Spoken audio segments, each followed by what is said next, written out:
آدمی کی سب سے بڑی کامیابی یہ ہے کہ وہ اپنے اللہ کو راضی کرے. ہاں، یہ سب سے بڑی کامیابی، اس سے اونچی کوئی بات نہیں ہے. وَرِضْوَانٌ مِّنَ اللَّهِ اکبر، کہ اللہ کا راضی ہو جانا یہ سب سے بڑی بات ہے. تو اللہ سے کوئی بڑا نہیں ہے. جب اللہ راضی ہو گیا کہ ساری مخلوق راضی ہو جائے گی.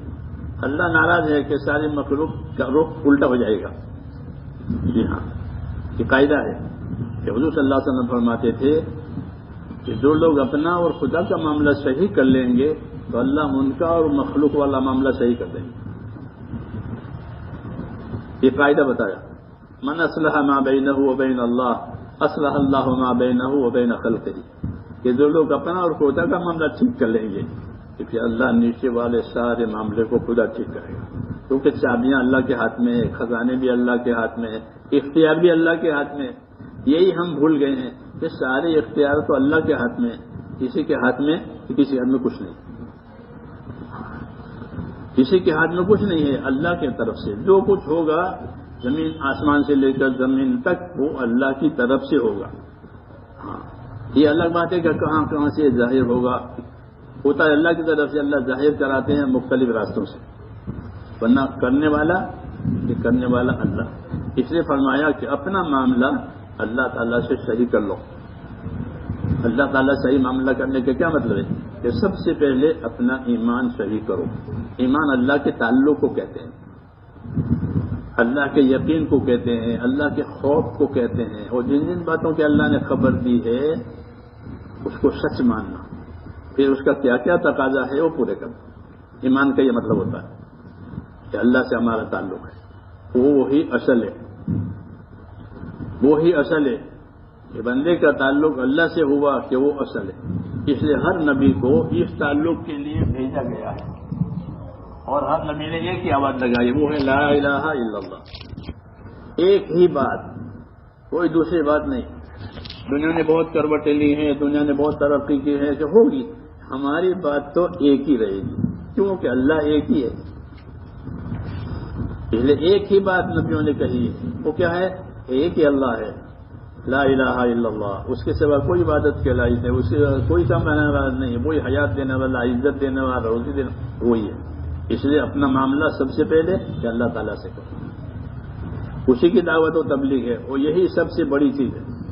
اگر سے آج نگاہ ہماری بدل گئی ہے کہ ہم اس چیز کو ہلکی سمجھتے ہیں. اگر زبان سے نہیں کہتے لیکن اندر سے یہ ہے کہ ٹھیک ہے. جی ہاں، یہ ہے. اور اسی کی مصیبت ہے کہ جو چیز اللہ کے ہاں جتنی بھاری تھی وہ ہماری طبیعتوں میں، ہمارے مزاجوں میں، دلوں میں اتنے وہ ہلکی ہو گئی اور ہم اس کی قیمت سے اور اس کے نتیجے سے بھی بے خبر ہے.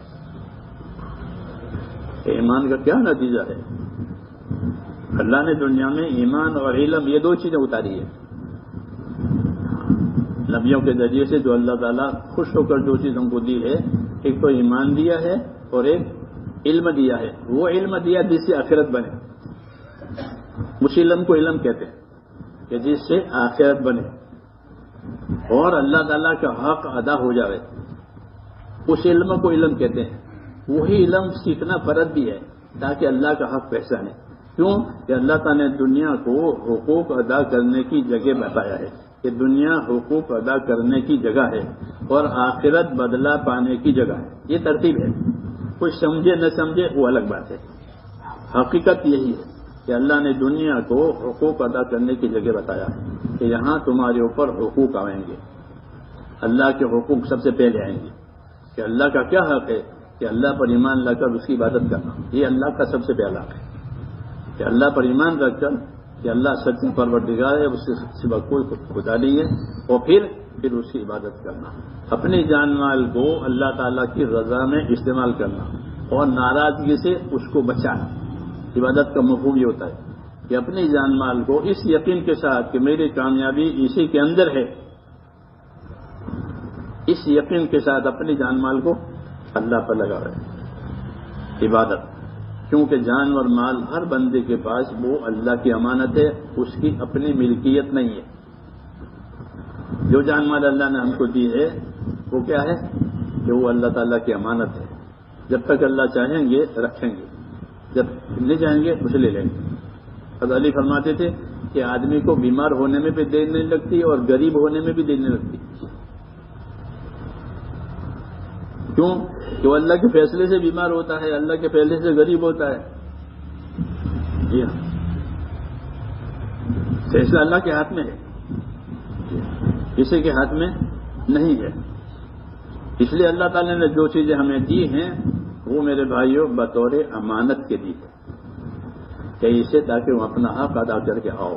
دنیا دارالحقوق ہے، اس لیے حق کو جاننا ضروری ہے. تو پہلا تو اللہ نے ایمان دیا، پھر ایمان کی وجہ سے جو حق ہمارے اوپر قائم ہوں گے اللہ نے اس کا علم اتارا، قرآن شریف اتارا، حضور صلی اللہ علیہ وسلم کی سنتیں بتائیں، آپ کے طریقے بتائے. تو اللہ کی کتاب میں اور حضور صلی اللہ علیہ وسلم کے طریقوں میں اس کے سوا کچھ نہیں ہے کہ تمہارے اوپر کیا کیا حق ہیں، ایک اللہ کے بھی اور آپس کے بھی، اس کو ادا کر کے آؤ. تو دین حقوق کی ادائیگی کا نام ہے. تو یہ جانے کہ مجھ پر کیا حق ہے. جتنی نعمت اتنا حق، جتنی نعمت اتنا حق. ہاتھ دیے تو ہاتھوں کے ذمہ بھی کوئی حق ہے، آنکھیں دیے تو اسے بھی کوئی حق ہے. تو جتنے اسباب اتنے احکام، جتنے اسباب اتنے احکام. 100 روپے ہیں کسی کے پاس تو اس کے ذمہ 100 روپے میں کیا حق ہے وہ اس کے ذمہ ہے. ہاں یہ ہے. تو جتنے اسباب آئیں گے میرے بھائیوں اتنے حقوق آئیں گے. اس لیے اس کا جاننا سمجھنا ضروری ہے. اگر کوئی اسے بے خبر رہے تو پھر وہ نقصان میں ہے. ہاں اس لیے کہا کہ تمام انسان نقصان میں ہے.